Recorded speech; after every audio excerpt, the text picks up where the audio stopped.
في هذا المؤتمر أو هذا اللقاء أن تتقدم أوراق علمية جادة تعالج موضوع التعذيب النفسي الذي يمكن الاستفادة منه فيما يتعلق بهذا الموضوع. مرة أخرى اسمحوا لي أن أشكركم لهذا الحضور وأن أرحب بكم جميعا وأهلا وسهلا بكم. مؤتمرنا اليوم في هذا اليوم احنا بنركز على التعذيب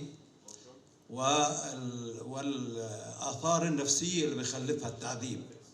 بيخلفها ليس فقط على الأفراد، على طبعا على الأسرة وعلى المجتمع بكامله.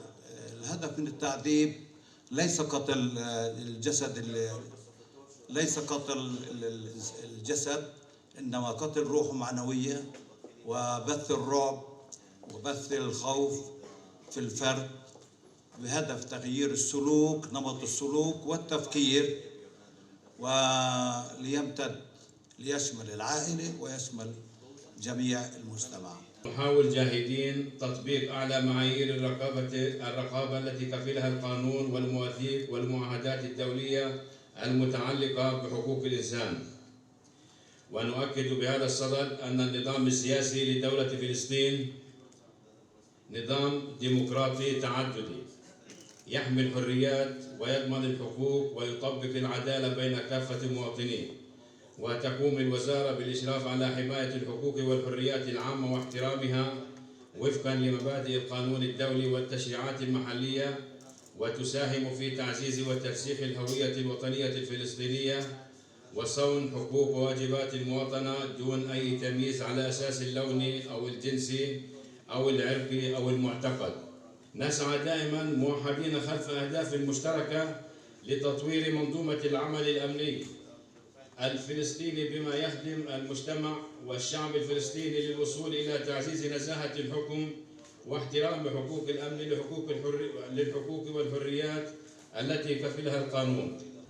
في اللقاء اللي حصل في جنيف واللي كان أمام لجنة مناهضة التعذيب،